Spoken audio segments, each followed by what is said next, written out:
Nirmala auntie. I'm just going to screen share. Hmm. Lights.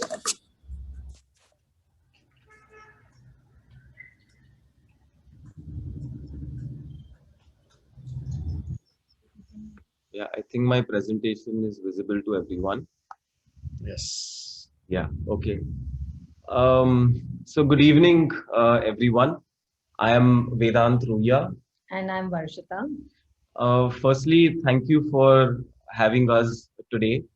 Rotary Club of Bombay West is very, very close to my heart because all of y'all have actually seen me grow from a very, very young age. And the club has always given me a platform in the form of the youth program or even meeting interesting people such as yourself. And I'm very, very, I pay a lot of gratitude to all of you for that.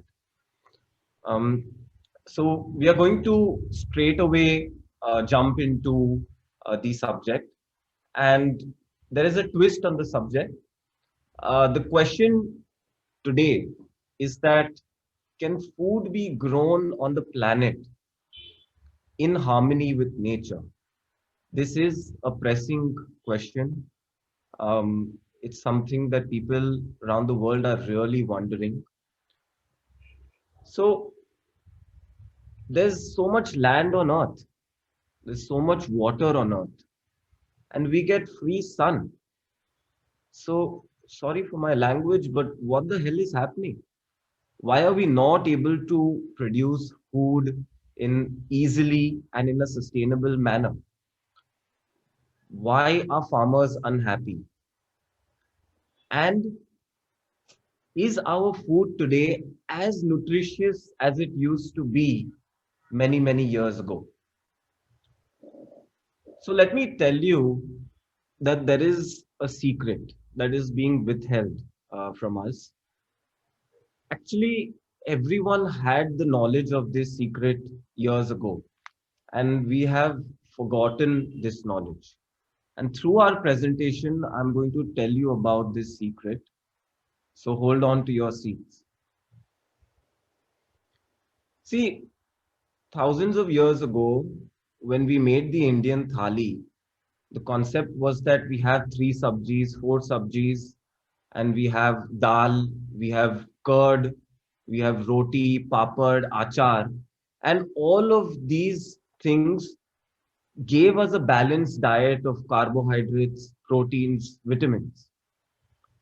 But this is the truth. Studies have shown that over many decades since the Green Revolution, the levels of calcium, iron, vitamins, and so many other nutrition have actually fallen down. So when we are saying that we want to eat a carrot to make our eyes better, is that actually working? A study says that eight oranges today, you would have to eat eight oranges today to give you the same amount of vitamin A that our grandparents would have gotten. So that is a striking study, I would say. The source has been given on the bottom left corner. Another astonishing fact is that many years ago, we had 8,000 vegetables to choose from. You tell me how many vegetables do you see in the market? You see the same thing over and again, over and over again. Every day, week on week, it's the same vegetables you're eating. You know that vegetables are, there are only 80, about 80 vegetables in the market today. Imagine there was 8,000 earlier. There are vegetables which are grown in tribal areas. There are vegetables which we have completely forgotten. They We have completely forgotten about them because only those 80 vegetables are commercially grown today. A study says that 12 plants and 5 animals account for 75% of our global food supply. What did our Nani ji say? Nani ji said कि you have different kinds of plants in your meal, and that is what will give you nutrition. So, what is the secret that we are talking about? The secret is natural farming. That is farming in a natural way, such that it is good for the environment and good for us. What does natural farming do? Natural farming increases the nutrition in our food. It improves land fertility, and it also has a positive impact on climate change. I am going to, rather, we are going to methodically prove to you why natural farming has effects on these three criteria. And so all of us are aware of the some of the types of farming. And why have we picked this topic for today? Because if you see India, 60% of India's land is under agriculture, and 40% of the earth's land is under agriculture. Now, you can imagine that the type of agriculture that we do on these portions of land is going to have a considerable effect on the complete planet. It is not a joke that we are talking.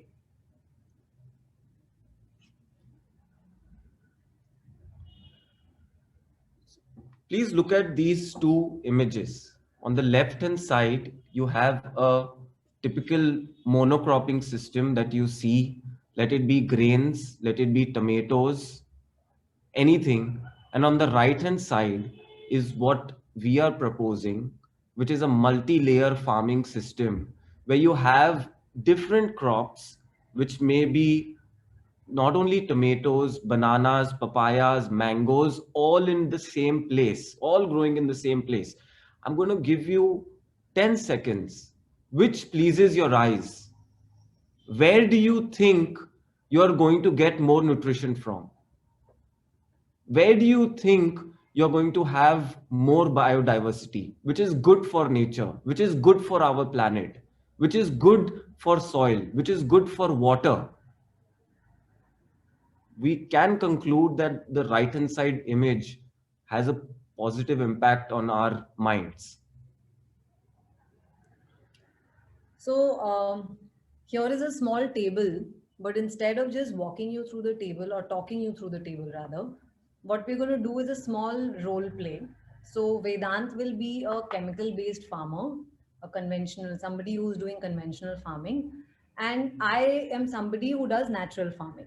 So we're just going to have a conversation to highlight the most important differences, which some of you probably know and are wondering why we are talking about.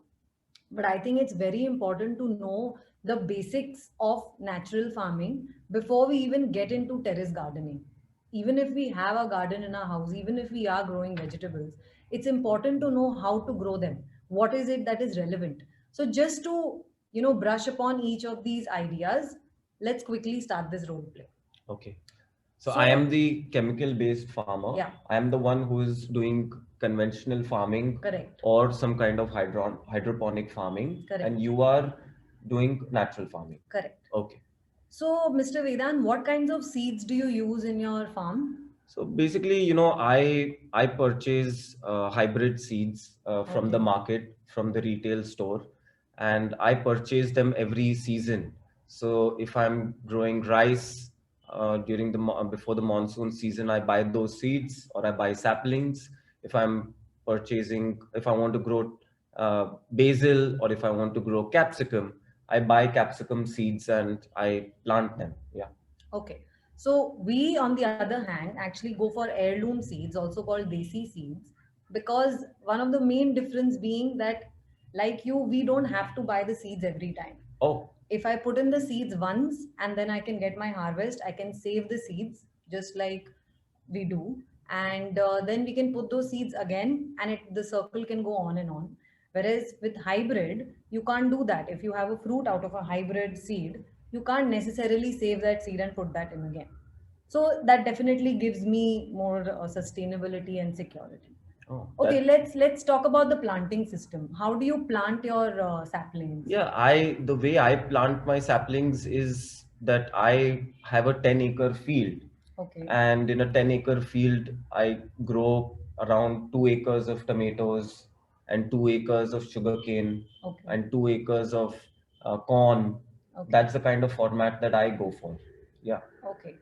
Whereas what we do is something called multi-layer and multi-cropping. Okay. We are probably growing the same things as you, but they are all growing together. So there are different, like in one small field, like say 1 acre, we'll be growing banana and papaya and tomato and basil and radish all together without any harm. So maybe I guess you are going ahead with monocropping because it's giving you more production. Yeah. But I am getting more security because even if one crop is failing, I have other crops to fall back upon, and I am selling a variety to the market. So I'm not like captured by the market prices. If something is cheap, I always have other things that I can make money on. I never saw it that way, really. Yeah. Yeah. And also, sometimes the problem that I face is if I just have a one kind of tomato growing over 2 acres, I see that I get pests in a certain space, and over a few weeks, a lot of plants are attacked. What happens in your case? So let's talk about that once we talk through all of these because things will get clearer. Okay. What about your fertilizers? I mean, you're doing conventional farming. You must be using chemicals. Yeah, I mean, I have like a hydroponic setup. Okay. That hydroponic setup is basically using fertilizers or chemical fertilizers, Okay. which may be like calcium nitrate or magnesium sulfate or anything. And I had a consultant which came to our farm and told us to use all these kind of fertilizers such that I can grow my plants. Right. And every season I buy my chemicals from the market again. Yeah, I think that's the best way to grow. Yeah. So we actually don't use any chemicals at all because chemicals only give some amount of nutrition to the soil. Like a soil needs micro as well as macronutrients. So the micronutrients is something that the chemicals don't take care of at all. You know, you might be giving some 10, 14 chemicals to the plant, but what happens to the other ones? So what we do is we use natural resources like compost. We actually grow our fertilizers. How? So what we do is that we grow plants that are used, they are called biomass plants. We can chop them and then we use them to make our compost. Our compost is very rich in nutrients, and then that compost can be spread all over the field, of course, using some cow manure also. And the kind of microbiology it gives to the soil is uncomparable. So you are saying that you, instead of using fertilizers, chemical fertilizers, you are growing different kinds of plants. Exactly. And you have some animals like cows or horses on your farm. Correct. And the plants you chop them and you convert them to compost. And the cow and horses, you get their manure, and that's what you mix with the soil, and that becomes your fertilizer, your natural fertilizer. And it's very, very easy on my pocket too because I'm literally growing everything that I need on the farm. That's interesting. I think you are smarter than me. I always knew that. So coming to the soil, what kind of a soil do you have? Like, what do you think? Where do you think your soil So is? what I think when I think about soil is just matti, which could be clay, silt, or sand. And after that, I have my chemical fertilizers, and my plants grow. What do you mean? You have written in this table, you have written living soil. What do you mean by living soil? So actually, soil is living because there are a lot of organisms, bacteria, fungi, everything living in the soil. And when what you say that you just consider soil as a medium, it's just the opposite in natural farming. Soil is everything. We are only working towards regenerating and making the soil better, because once that is done, there's not much you need to do. Once my soil has good enough amount of microorganisms, I don't need to put any chemical fertilizers. And how am I doing that? With the natural fertilizers that I'm growing. So the soil that you're talking about is actually, by using fertilizers again and again, you've just made it into like soil with just salts, I would guess. Yeah, I've been using these fertilizers for the last 3-4 years, and last year I actually couldn't sell my produce. All my tomato went bad, and so I thought that okay, I won't buy fertilizers this time. and I grew some more tomatoes. But what I realized is that my complete soil is filled with actually salts. Calcium nitrate is a salt. Magnesium sulfate is a salt. So my soil has just become salt, and I don't have any kind of earthworms. I don't have bacteria or fungi that you are talking about. Yeah, it's. I think I'm at the sad end. Yeah. Okay. So now moving on to water. I find it interesting because the method that you use to put water and what we use is almost same. Like I'm guessing you use drip irrigation Yeah. and sprinklers, but I've mentioned wastage there. It's because we work towards harvesting our water. Watershed management is basically harvesting water, whether it's rainwater, whether it's excess water. We're actually making sure that every drop of water is either replenishing the water table or is being used by the crop. And I'm not sure if that's what you're doing at your farm also. So the way we do it is we dig bore wells, and earlier, about 10 years ago, when my father dug a bore well, the water was at 100 feet. And just 2 weeks ago, I had to dig a bore well at 400 feet. And that's where I take the water from. Sometimes that borewell water is salty, and or I pick up water from the river. I have a pipeline and I pick up the water from the river. But I'm really never thinking about how I can change the land, how I can change the terrain of the land to conserve water. I just let the water go waste, or I never. I'm guessing That's not you. your priority. It's not my priority to save the water.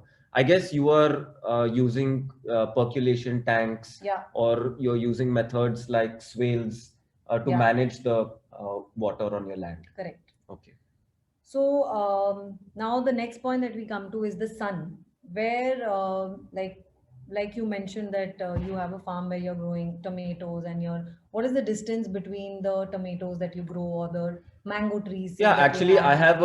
I have a section of mango, and those mangoes are about 15 feet Apart. distance. Yeah, at 15 feet So, distance. so you know, like how you have these trees 15 feet apart, but there's nothing growing in between. Yeah. So the land in between is literally you're either at grass or you have weed or like some unwanted plants growing there.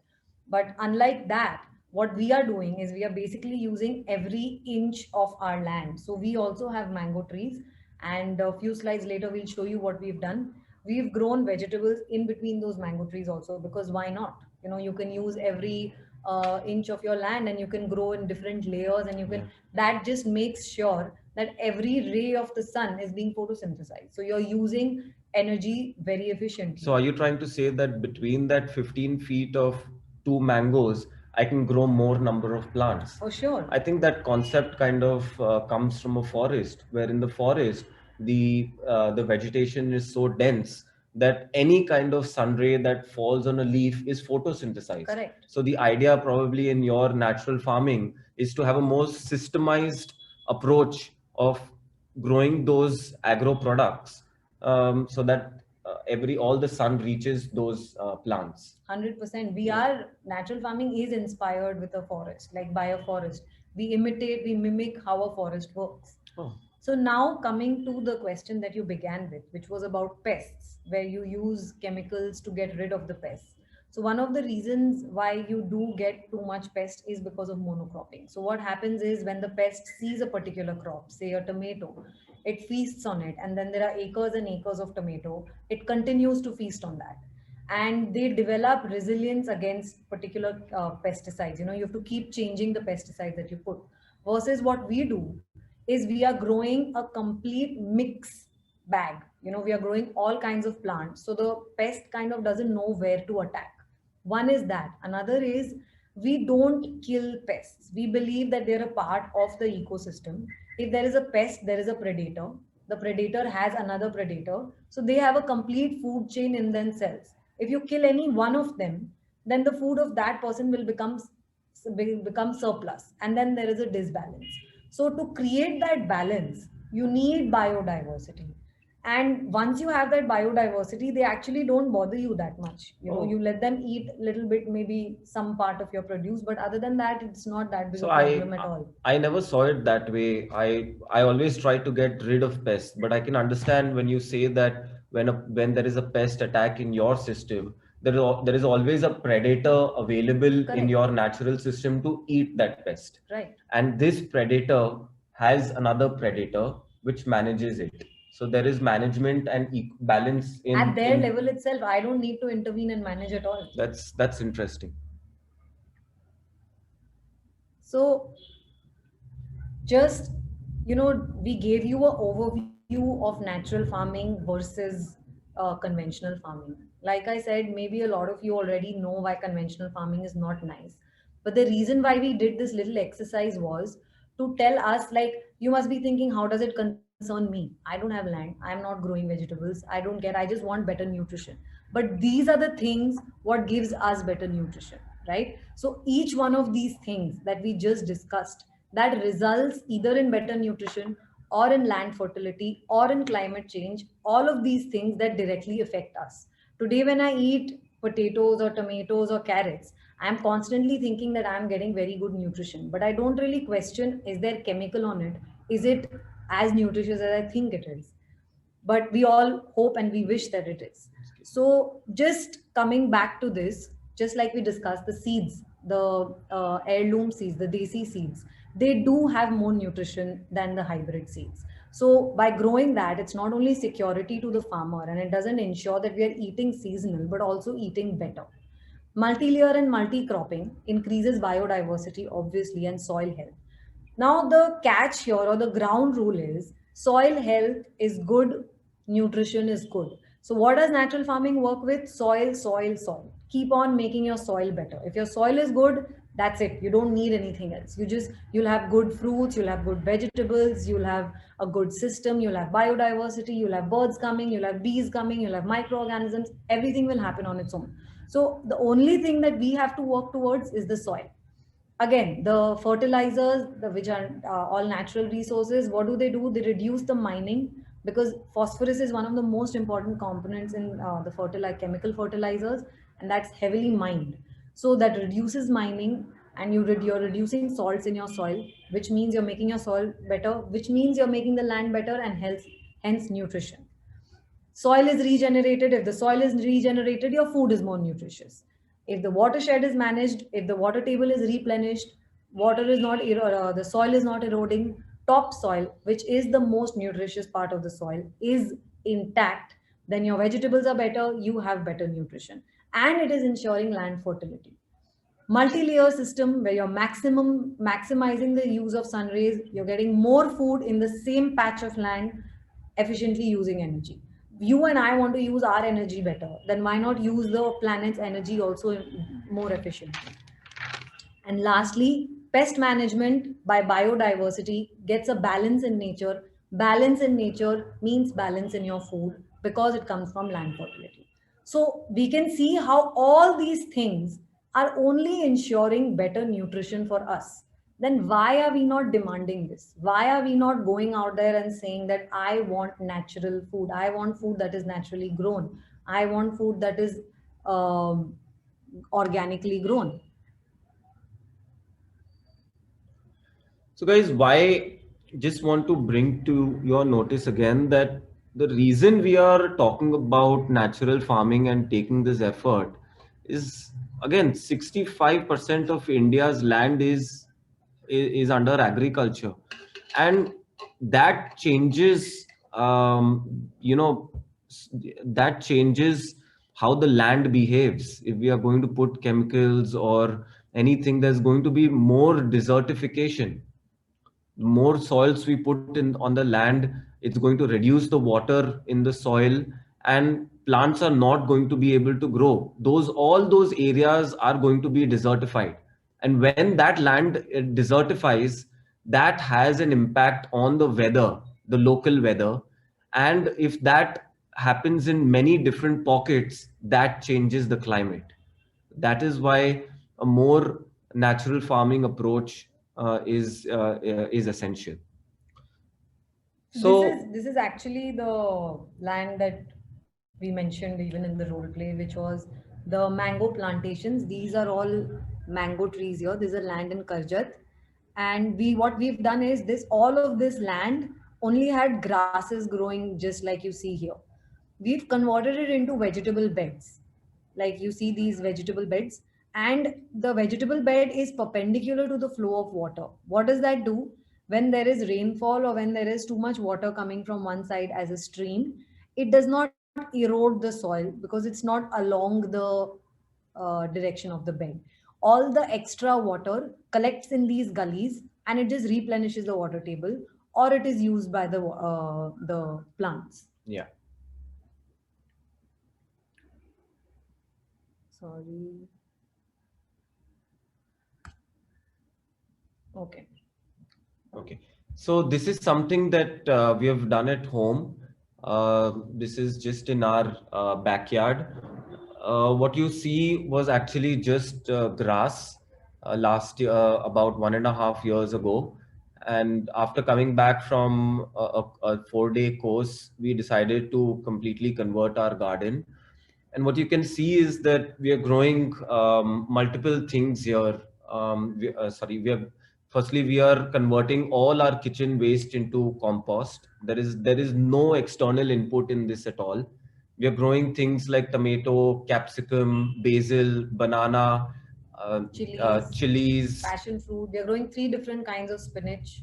turmeric, pepper, black pepper, pan ka patta, lemongrass, beans. So we are growing many things together.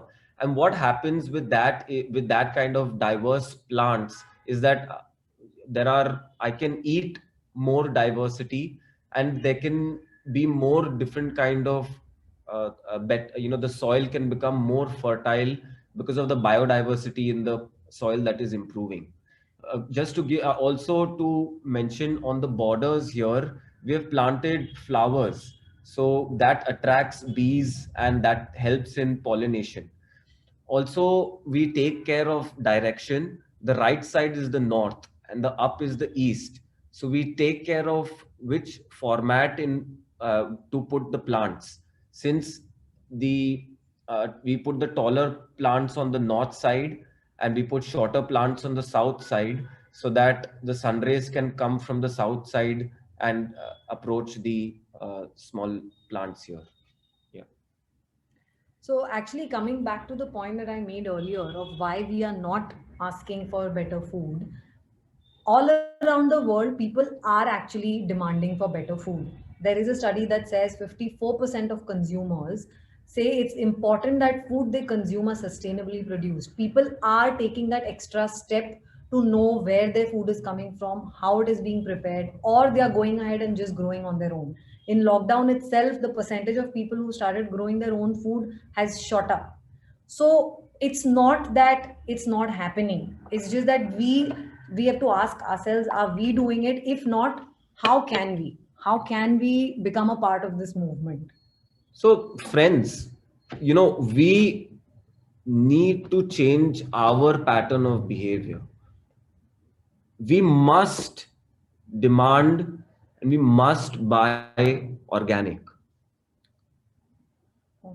because it has more nutrition. As simple as that.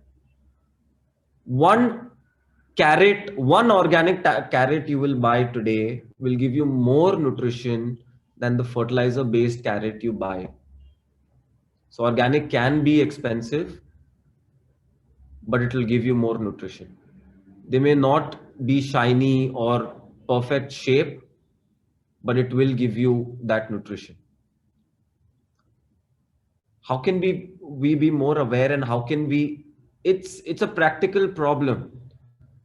So the more we demand from our vegetable vendors, when we ask them, where is this produce coming from? How is this produce grown? That is when they will pass on this information to wholesalers and farmers. And that's when more and more farmers will start producing organic vegetables. And when they start using organic or natural methods, their dependency on buying seeds, on buying fertilizers, on buying pesticides, that decreases. So this effect will come from us. Do not expect that the farmer will change. Now, the third thing that we can do is eat local. The more local cuisines and vegetables and fruits we have, the more nutritious it is, the more power they have. We are all localized as per our climate where we are born, and it is better to eat produce from your local areas. And another fact of the matter is that as In fact, as I just wanted to add one thing that earlier there were around 1 lakh, over 1 lakh varieties of rice that we would grow and eat. But now it's only come down to 500. And probably if we have a discussion amongst all of us, we'll probably be able to name 5 or 10 varieties that all of us together know. So what happened to all those varieties? Why did they go away? Because we stopped eating them. They stopped becoming commercial and we stopped growing it. So there is a very big chunk of food that we are just losing out on because we are not eating local food. You know, like living in Maharashtra, there are so many vegetables and leaves that are grown locally that we are not aware of, roots also. But we should start eating that. Why? Not just because of biodiversity, but there's something called food miles, which means every time the food is traveling, the longer it's traveling, the lesser nutritious it is. Say if there is an orange from Nagpur that is growing all the way to Vishakhapatnam, it will become less nutritious compared to the orange that is coming from Nagpur to Bombay. If you see here, there is a list of all the vitamins and other nutrients which are very sensitive to air, light, and heat, and which means that the longer they are exposed to this, the easier they go away. So we should try and procure food from our locality. You know, like there is this again this study that says that the greens that we get, like the spinach or bathua or other different kinds of greens that we buy, they all lose up 45% of the nutritional value if we store them for too long. So we grow like this couple of spinach in our garden. We always chop it up and we chop it up just before we are making the vegetable, not in the morning, not the previous day, because that is what is most nutritious. Sure, we have a luxury to do that because we are growing it, but we should definitely try and reduce that time and not want to get food and fruits and vegetables from really far away. Like how people fancy imported foods, they are actually not as nutritious. So now coming to terrace gardening, which is what we were meant to start with. But The yeah, but why did we talk about all that and then come to this subject? So, for the simple reason that it's important, even if I'm growing food at home, it's important for me to know the basics of how important the soil is. I can grow tomatoes at home using chemicals and think that it is very nutritious, but actually it is not. So, both of us think that it was very important to lay down this foundation before we even get into how do you start making a terrace garden of your own or a garden of your own for that matter. So here there are three images. This one is a windowsill. The one on the left is a small balcony, and one on the right is a huge terrace. Not everybody has a huge space where they can grow vegetables. So the images here are to say that whatever amount of space it is, don't let it restrict you. You can grow wherever you want. You can even grow in a small windowsill. I know people who are growing like 10 different kinds of vegetables in their windowsill. So where there is a will, there's a way. So here there are some 6 points that I've written, but I'll be discussing 3 points in detail. The first one is plant according to direction. As many of you already know, because of the sun, if I'm planting something, I shouldn't be planting something very tall on the east or south because that's going to naturally give shadow to all my other plants. If I want to plant something tall, maybe north is a good direction to plant. So just these small things about direction really helps in the long run. Plant in layers. I cannot stress enough on how important it is to plant in layers. What do I mean when I say plant in layers? So you start with a root, which is like mooli. Then you put spinach on top, which is a short vegetable. On top of that, you put chili, which is slightly taller. On top of that, you put banana, which is even taller. So what is happening? You're basically using a lot of space because all these vegetables have different root depth. So they are not fighting for roots, which is what the common myth is, that they'll fight for nutrition and they'll fight for space. That's not happening. And when there are many layers, then they are also giving shade to each other. Always mulch your soil. Mulch meaning cover it with dried leaves, because that avoids evaporation of soil and doesn't let it dry up. Do not overwater. That is something that we very commonly do in the urban setup. We think plants need a lot of water. They don't. They just need some moisture in the soil. So if your soil is good, enough moisture, that should work. Make your own compost. I cannot stress enough on how important it is to make your own compost. You don't have to have a very elaborate system, just a small bin where you put your kitchen waste, and I'm sure all of you have access to some tree leaves around. Put some dry leaves, keep on layering, and there your compost will be ready.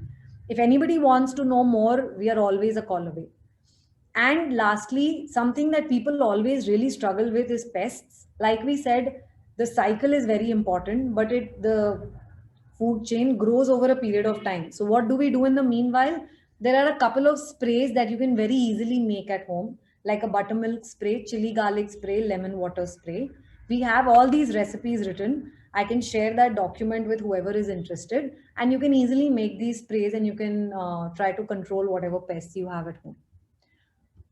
So the first thing that I want to talk about is the seasonality. It is extremely important that we plant vegetables that are in season, because they balance the soil and they balance well in our body. So you can have off-season vegetables, but why? There is a lot of vegetables that you can grow in season and eat. Their flavor is better, their nutrition is better. So here we've actually collated a chart.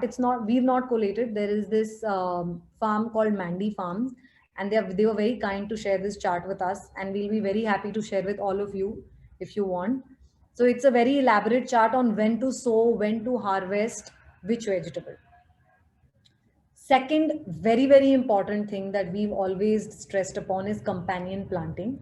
Plants are each other's friends, not foes. Sure, there are some plants that don't like the other one, but mostly there are plants that really like to grow with each other. What do I mean when I say they like to grow with each other?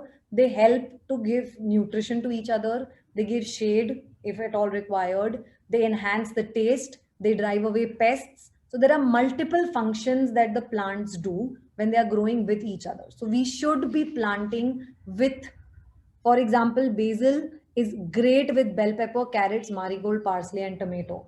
These grow very, very well together, especially tomato and basil. What is the role of marigold? Marigold drives away pests. They have these bright yellow and orange flowers, totally confuse the pests. Pests don't understand where to go. They go and stick on the marigold, and your main crop is preserved. So actually there are plants for pests, there are plants for biomass, there are plants for bees, there are plants for your fruit, vegetable, for everything. It's only a matter of knowing which plant to put for what. And lastly, we come to bioenzymes. So bioenzymes is something that I personally use as a fertilizer for plants and also to clean my house. It's a completely natural, very, very easy way to make at home. They can help you. So they are basically made with citrus peels. We don't prefer to put our citrus peels in our compost because they make it a little too acidic. So we use them in bioenzymes instead. We use the bioenzyme to clean our floor, clean the toilet. You can use it as detergent. You can use it to wash your clothes. You can use it to wash your utensils, as well as fertilize and drive away pests. So here are some of the uses that I've listed on the left. I'm going to quickly demonstrate how we can all make bioenzyme at home. It's extremely easy, and then we'll come back to the do's and don'ts. So all you need is water, peels, which is citrus peels, and jaggery. So I'm going to stop screen share so that I can demonstrate.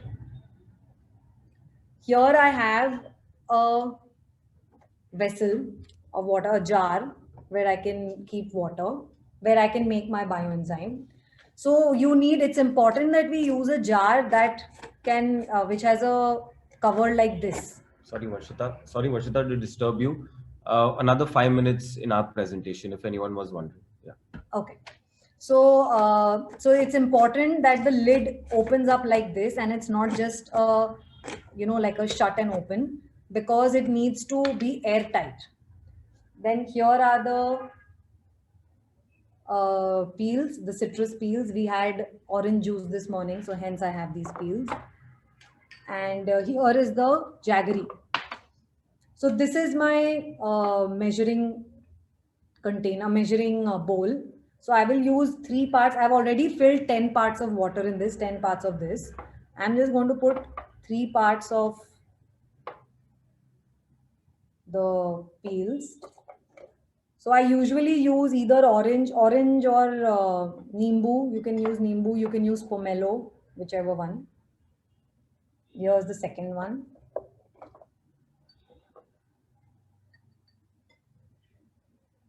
And here's the third one. So 3 parts of citrus peels, 10 parts of water, and here is 1 part jaggery. That is all. That is all you need to do. Shut this, write the date. Here I written birthday 1st May. And you just need to keep it like this for 3 months. But you have to keep it in dark. You cannot expose it to sunlight at all. And one thing that you need to do every day is just open it to release the gas, because there is reaction happening inside. So it fills up with gas. You just release it, it releases the gas, and then you shut it again. That's all. You need to do it for the first 2 weeks. After that, you can just keep it shut. So for 3 months, you just keep it shut like this. And what happens after 3 months? This is what you'll get. So the liquid is clear. All the peels are settled at the bottom. This is what my bioenzyme is. Okay. And this here you see, this is like we keep on making batches and batches of bioenzyme. Now you're wondering, how do I use it for cleaning? When I'm using it to mop the floor, all I do is put 1 spoon of this in a full 10-liter bucket. 1:100 dilution I do, 10-liter bucket. I just put 1 spoon of this, and that's enough to clean my floor, to mop my glass, everything. And even when I want to put it in, spray it on leaves, or if I want to put it in soil, all I have to do is use 1 spoon in the column jar, just mix it in that, and then you can spray your plants with it. So this is just the science behind this is just good bacteria. That's all it is. Yes, it takes 3 months to happen, but there is good news. The first batch takes 3 months. The next batch can actually be done in 1 month itself. How do I do that? So this is my first batch. You see this leftover peels at the bottom. What I do is I take 1 portion of this, which means I fill up this 1 bowl with the leftover peels, and I just add it to my mixture. So it serves as an inoculant. It just makes the whole process faster, and then I will have my bioenzyme ready in 1 month. So after the first time, it's actually pretty easy to do. This is so easy. This is only being done with things at home, and the kind of satisfaction that it gives us, that there is at least 1 chemical that I'm using less in my house, that is uncomparable. So there are just these small things that we can do that can help us move to a more sustainable lifestyle. Yeah. So that's it. That was our presentation. I think that took 45 minutes. Thank you. I see some questions on the group. If the host allows, then we can answer those questions. Thank you, Varshita and Vedant. Now don't go on arguing this at home. But it was an excellent presentation. It was eye-opener. Only thing, it requires to be done at much larger level and a bigger audience. So I think we have started it. It's a good start. So I know many people will have questions, so they are going to question you. So let us see what they question you about. Yes. Anyone? I can just see one question. Yes. Samapti Aunty, we can use it on marble floor. The thing is, the problem with marble floor is, if you use So I have said that to make with citrus peels. If you end up, you can actually make it with any kind of leftover waste. I don't prefer that because they don't smell that nice. Citrus peels smell nice. So even when I'm using on the floor, I want the room to smell nice. So what happens is if I've used rose petals, for example, I cannot, or if I've used beetroot peels, then I cannot use it on the marble floor because it will stain. But I use this every day on my marble floor and nothing happens. It was a worry for me, but I tested it out and I can tell you that nothing happens. Yeah. So I'll go more towards the. Uh, there was a question on how to identify them in the market. See, just by looking at the produce, we may never know that if the produce is organic or if it is grown using fertilizers.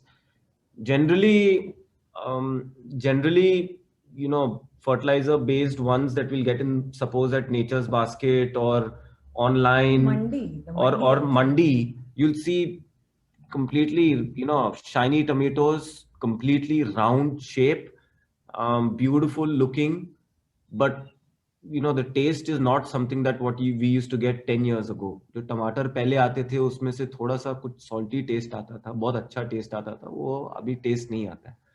So I don't even want to tell you that if it is not particularly round or if there is some damage on it, then it is organic. That's not true. But I can tell you this, that there is that organic produce has these features where it may be slightly deformed or there must be like a insect bite on it or something.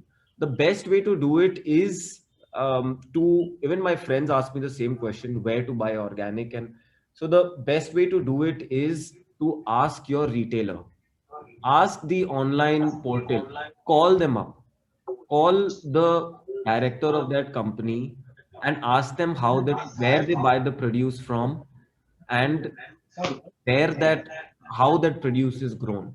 In India today, there is something called farm traceability.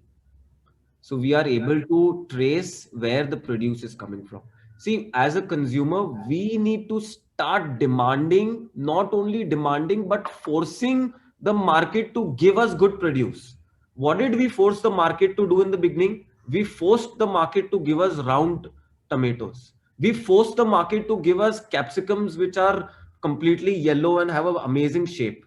So what did our vegetable vendor do? He went to she went to the wholesaler and said कि public ये नहीं खरीदता है. So we need to change our pattern of behavior and now start asking. See, my generation of people, they are doing that. Okay. That is the way to change the market or differentiate in the market. There was another question. Is it possible to replace entire fruits and vegetables by organic? See, when the green revolution happened, it happened because we had a shortage of fruits and vegetables. We had a shortage of pulses and of cash crops and nutrition levels were running low all over the world. But what has happened is that chemical based or conventional farming has become a norm. And so the type of study that we do in natural farming and agroforestry and permaculture is actually a culmination. It's ancient Indian farming with a modern way of looking at ecosystems, farming and ecosystems.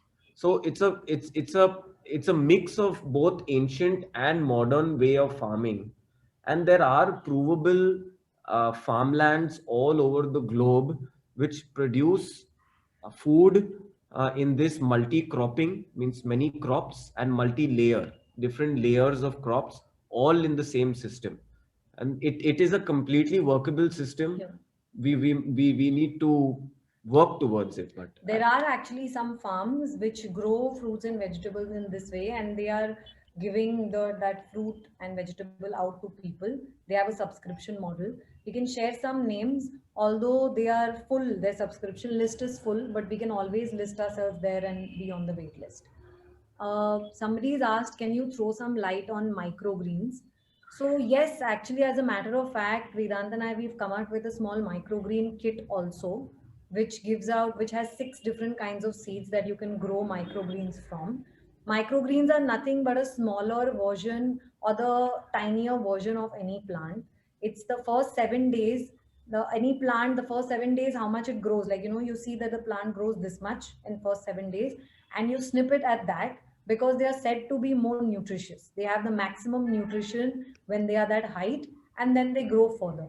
So basically, you don't let them grow further because of the way you're sowing them, and then you just cut it and you use it. And it's microgreen seeds are not different than usual seeds. Yeah. It's not true. People are trying to make businesses out of it. That is not true. You don't need specific soil to grow microgreens. You can grow it very much like any other crop that you grow. Yeah. You just have to plant the seeds very densely. Yeah. So mustard microgreens is grown from a mustard seed. You can take the rye in your kitchen, Yeah. and just like put it in a small container, sprinkle it like stars in the sky, and it'll grow. So the reason they say that microgreen has more nutrition in them is because the seed itself is a food pack. So for the seed, when a sapling comes out from a seed, it's taking nutrition from the seed itself, and then that sapling develops. And that sapling, small sapling, is what we cut and eat. And if you let that sapling grow, then it requires energy from soil, it requires energy from the air and from the sun. Yeah, so that's what microgreens are. Would you say that hydroponic farming is unsustainable and uses a lot of pesticides? So I'll tell you about this. What is hydroponics? See, plants grow in soil. So their roots are growing inside the soil, and in conventional methods, you're putting chemical fertilizers in that soil. Now, what a country like Israel did is they had very degraded lands, very degraded soil. So they came up with hydroponic farming, or they came up with something called soil-less, means no soil is needed. So what they did is they grew these plants, let it be tomato, or they can be capsicum, or they can be some greens like spinach or basil. They started growing them in a certain medium. So you have like, either you can have coco peat. Some of you know what coco peat, it's just coconut husk. You grow it in coco peat. The roots grow inside the coco peat medium. So the roots have something to hold on to, and from the top you add fertilizer into the system. That is all what hydroponics is. Chemical fertilizer. So you just have the roots in the coco peat, or you have roots which are dangling inside water. There's water moving at the bottom which has fertilizer in it, and the roots are dangling inside that water, and the plant is growing on top. So hydroponic is simply a system of providing fertilizer to the plant using water. Hydroponic. Now, usage of pesticides in hydroponic, that is completely up to the farmer. That is completely up to the hydroponic grower. So they may use pesticides, chemical pesticides, or even biopesticides in their system. It is completely up to them. There are some ethical hydroponic growers. They do not use pesticides in their systems, but they are growing it chemically. Now, my argument, the thing is, the way we came into natural farming is, I myself I am doing hydroponic. I grow roses hydroponically. And my question was always this, that if I grow a tomato in hydroponics, it's going to get all the nutrition. But what is happening is that in hydroponics or conventional farming, you are giving the plant only 14 to 15 elements: nitrogen, potassium, phosphorus, molybdenum, copper, magnesium, ... 14 to 15 elements you're giving to that plant. But in the case of a natural farming setup, there are many more elements in the soil. So, and a plant needs over 40 elements to grow. So in conventional farming, you're getting a mixture of only those 14 elements, whereas in natural farming, you're getting over and above 30 to 40 elements in the same plant. And this is what we are not able to understand. It took me also 1 year, 1.5 years to actually come to this conclusion. That is why this advocacy is happening. The thing is that you can, like Vedant said, you can or cannot put pesticides. So if there are no pesticides, there is no chemical on the plant. So you're not eating the chemical, but it is grown chemically. It is not grown in a natural way. It is not getting the micronutrients. That is what is missing as far as natural farming is concerned compared to hydroponics. The point is that the vitamin A in that carrot is a culmination of the elements in the soil. So that's the reason. So is it sustainable? There is a financial sustainability. There is ecological sustainability. All these matters are there. I can discuss this separately for sure. Agroforestry, natural systems is what is the most sustainable fashion to go for. How long can you store it once prepared? So the bioenzymes can be stored for however long you want. They don't get spoiled because it is all about it's only about taking time to break down. Once it's broken down, there's nothing else to happen to it. So you can store it for however long you want. Genuine organic seeds. There are you can buy online. You can get seeds and they will be certified. If you want, if you also want heirloom seeds, we can always give you some contacts, Mr. Shamlal. We have a couple of people who we know who give heirloom seeds for different vegetables and flowers. We can share the contact. Yeah, we can do that. Would growing marigold in the periphery of the farm in between sag trees help prevent the pests entering? Pets or pests? Is it a good idea to do this? So what marigold does is, like I said, they are bright flowers and they confuse the pests.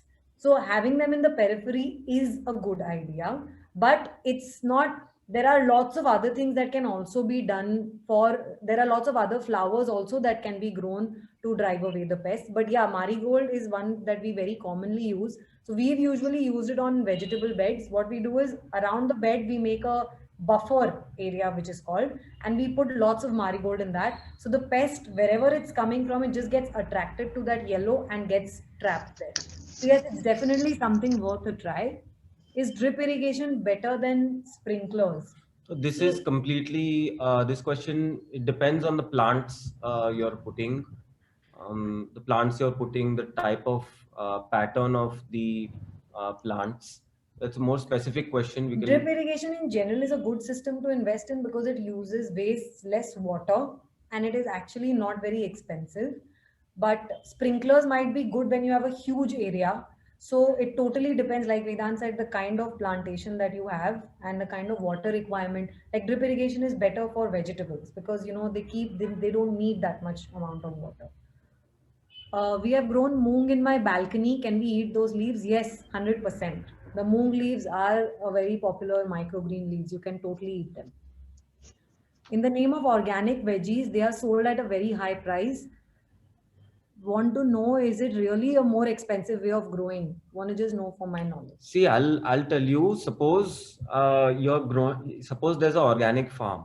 Okay. That organic farm is growing 100 kilos of a certain vegetable. Now what happens is that about 5 to 10, these numbers are arbitrary. I'm just giving for example. So you can imagine that out of that 100, 5% or 10%, can get lost, suppose due to pests or due to, different kind of problems. Now what happens is the buyer of the buyer of this organic produce, that leftover 90%, they don't buy 90% of the produce. They will probably buy 50%. Why? Because the consumer is still demanding good shaped organic produce. They still want a shiny organic produce. So the cost keeps on increasing down the chain. That's the issue. And I also think another sorry, I just also want to point out, actually, See, in our presentation, we did not mention organic anywhere. Actually, if you see farming, like we have conventional farming, then we have organic farming, and then we have something called natural farming. So natural farming is way ahead of organic farming. Today's farmers who are doing organic growth, they are not doing organic. They are not. They're only doing organic farming. They're not doing natural farming. See, natural farming is a holistic look of the land. You are doing water conservation. You are growing many plants together, which does not happen in organic farming.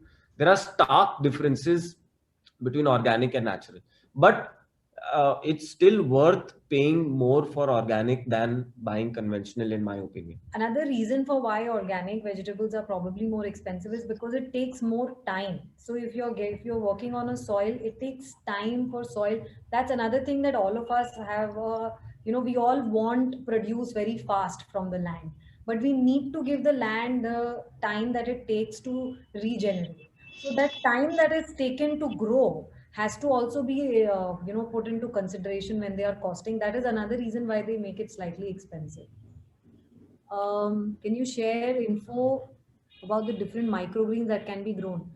So there are lots of like microgreens in your kitchen. You can go grow from mustard, from moong, from chana, all the lentils you can grow microgreens from.